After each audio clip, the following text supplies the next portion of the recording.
यमराज के दूत कहते हैं कि ए जीवात्मा, तू नास्तिक पापी है फिर भी महापुरुष है। क्यों? क्योंकि तू धर्म को जानता है। अगर तू धर्म को नहीं जानता तो तेरे परिवार वाले तेरे लिए गरुड़ पुराण का पाठ नहीं रखते।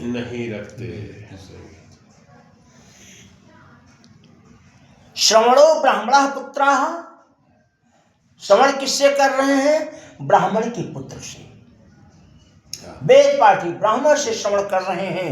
इसलिए सर्वभू पाताल चारण, तू भूलोक को छोड़ करके स्वर्ग में आया हुआ है, तो तेरे सामने जितने कंटक आएंगे ब्राह्मण के पाठ के द्वारा, गरुड़ पुराण के पाठ को श्रवण करने से तेरे सारे पाप की मुक्ति हो जाएगी और तुझे अच्छे फल की प्राप्ति होगी। श्रवण नामक देवता ब्रह्मा के पुत्र हैं। स्वर्ग, मृत्यु, पाताल आदि में भ्रमण करते हैं, फिर भी श्रवण में ही सब जान लेते हैं और दूर स्थित वस्तुओं को प्रत्यक्ष देखते हैं, जिससे उनका श्रवण ऐसा नाम रखा गया। और फिर उनकी स्त्रियां भी श्रवणी हैं, इस नाम से प्रसिद्ध हैं। स्त्रियां भी स्त्री मात्र के चरित्रों को अच्छी तरह से जानती हैं।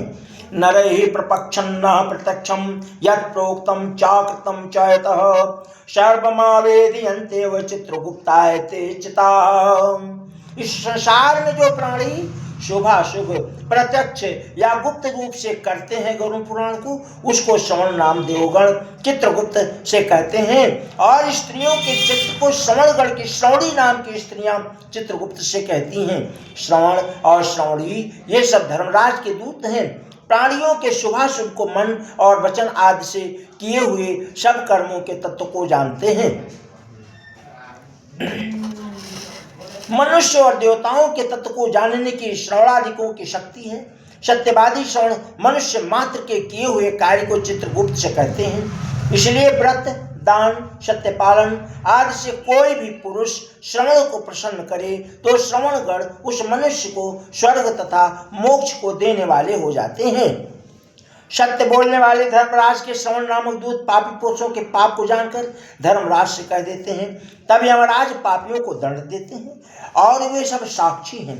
सूर्य, चंद्रमा, अनिल, अनल, आकाश, पृथ्वी, जल, अंतरात्मा, मन, दिन, रात्रि, दोनों संध्या और धर्म, ये मनुष्य मात्र के चरित्र को जानते हैं। धर्मराज, चित्रगुप्त, श्रवण, भास्कर आदि सब संसार के प्राणियों के देह में स्थित पाप और पुण्य को भली भांति जानते हैं। इस तरह पापियों के पाप को निश्चय कर यमराज तदंतर पापियों को बुला करके अपने भयानक स्वरूप को दिखाते हैं। तब पापी पुरुष यमराज के भयंकर रूप को देखते हैं। बड़ा शरीरधारी, हाथ में दंड लिए, भैंसे पर बैठा हुआ, प्रलय काल में जैसे मेघ शब्द करता है, काजल पर्वत जैसी कांति है, बिजली की प्रभा के समान प्रकाशमान शस्त्रधारी ऐसे 32 भुजा युक्त हैं। 3 योजन विस्तार, वापी के तुल्य जिसका भयानक मुख है, लाल नेत्र है, लंबी नासिका है, ऐसा यमराज का स्वरूप है। मृत्यु, ज्वर आदि से युक्त चित्रगुप्त भी भयानक रूप को धारण करते हैं और यम के जैसे भयानक दूत चित्रगुप्त के पास आकर के गरजते हैं। तम दृष्ट्वा भवभीत तस्तुहादेत बद्रे कलह, जिसको देख पापी भयभीत हो हाहाकार शब्द करता है और दान नहीं दिए हैं ऐसे पापी कंपायमान होकर रोते हैं। चिंतातुर होकर के क्रंदन करते हुए पापियों को चित्रगुप्त यमराज की आज्ञा से उसके किए कर्म को श्रवण करते हैं। भो भो पापा दुराचारा, हे पापी दुराचारी जीव, अहंकार युक्त विवेक रहित हो तुमने पाप रूप धन का संचय किस लिए किया? क्योंकि इसके लिए, इसके निमित्त किया। धन दान देना था पर संचय नहीं करना था। पापी पुरुषों की संगति से और काम क्रोध आदि से उत्पन्न हुए ऐसे दुख देने वाले पाप को तुमने किसके लिए किया? गोविंद जय जय गोपाल जय जय राधा रमन हरि गोविंद जय गोविंद जय जय गोपाल जय जय राधा रमन हरि गोविंद जय राधा रमण हरि गोविंद जय जय राधा रमण हरि गोविंद जय जय जय गोविंद जय जय गोपाल जय जय गोविंद जय जय गोपाल जय जय। धर्मराजो पीताम्बर दृष्ट्वा च, चोर की तरह निश्चल हो स्थित हुए ऐसे पापी पुरुषों को देखने के पश्चात उनके पापों के सुयोग्य यमराज दंड देने की आज्ञा करते हैं। दूत यमराज की आज्ञा से दया रहित हो प्रेतों को ताड़ना करके वचन कहते हैं, हे पापी जन, यहाँ से भयानक नरक में चलो। यम के आज्ञाकारी प्रचंड चंडकादि दूत एक पास से उन सब प्रेतों को बांधकर नरकों में ले जाते हैं। उन नरकों के समीप एक बड़ा शालमली नाम का वृक्ष है जो अग्नि के समान कांतिमान है, जिसका 20 कोस का विस्तार है और जो 1 योजन ऊंचा है। यमराज उस वृक्ष में प्रेत को नीचे को मुख और ऊपर को पैर का श्रृंखलाद से बांध देते हैं और तब प्रेत अग्नि से जलते हुए रोते हैं। उस स्थान में उनकी रक्षा करने वाला कोई भी नहीं रहता है। उस शालमली वृक्ष के बधे हुए क्षुधा तृषा युक्त पापी लटकते हैं और यमदूत ऊपर से ताड़ना करते हैं। तब पापी जीव हाथ जोड़ यमराज के दूतों से प्रार्थना करते हैं, हे यमदूतों, हमारे अपराध क्षमा करो, हम कभी पाप नहीं करेंगे। ऐसे प्रेतों के वचन सुनकर भी यमदूत लौह दंड से, मुदगर से, तोमर से, भाले से, गदा से और मूसल से अनेक तरह से मारते हैं। जिस ताड़ना से प्रेत मूर्छित हो जाते हैं तब चेष्टा रहित देख करके यमदूत कहते हैं, हे दुराचारी प्रेत, ऐसे दुष्ट आचरण क्यों किए? संसार में अन्न जल आदि सुलभ पदार्थ भी तुमने दान नहीं किया, तुमने ग्राम मात्र अन्नदान नहीं किया, तुमने बलि वैश्य देवाद भी नहीं किया, अतिथियों को नमस्कार नहीं किया और फिर पितृ तर्पण भी नहीं किया। यमराज और चित्रगुप्त का उत्तम ध्यान नहीं किया, दोनों के मंत्र का जप नहीं किया, यम की यातना जिस जपादि करने से नहीं होती है, गृहस्थ धर्म में रहते हुए भी कोई तीर्थ नहीं किया, ना देवता की पूजा की, ना अहंकार को भी नहीं त्यागा, अच्छे पुरुषों की सेवा नहीं करने से किए कार्यों में फल को भोगो तथा अनेक तरह की इस तुम्हारी पीड़ा को स्वीकार करना है। यदि तुम कहो कि दंडनीय अपराध क्षमा करो तो वह ईश्वर भगवान क्षमा करते हैं और अन्य कोई भी नहीं कर सकता। हम लोग तो हरि की आज्ञा से पुरुषों को ताड़ना देने वाले हैं। ऐसे वचन कह यमराज के दूत दया रहित हो पापियों की ताड़ना करते हैं। तब प्रेत जले हुए अंगार की तरह होकर के ताड़ना करने से नीचे गिरते हैं। उनके गिरते पुनः शालमली वृक्ष के पत्र ऊपर से गिरते हैं, जिससे उनके अंगों का छेदन होता है और उनको कुत्ते भक्षण करते हैं। तब प्रेत दुखी होकर के रोते हैं। रोदन करते हुए प्रेतों का मुख धूल से भर पाश से बांध यमदूत अनेक प्रकार से मारते हैं तथा अन्य यमदूत मुदगर से मारते हैं। कोई यमदूत आरा आदि से काष्ठ की तरह पापी को भेदन करते हैं।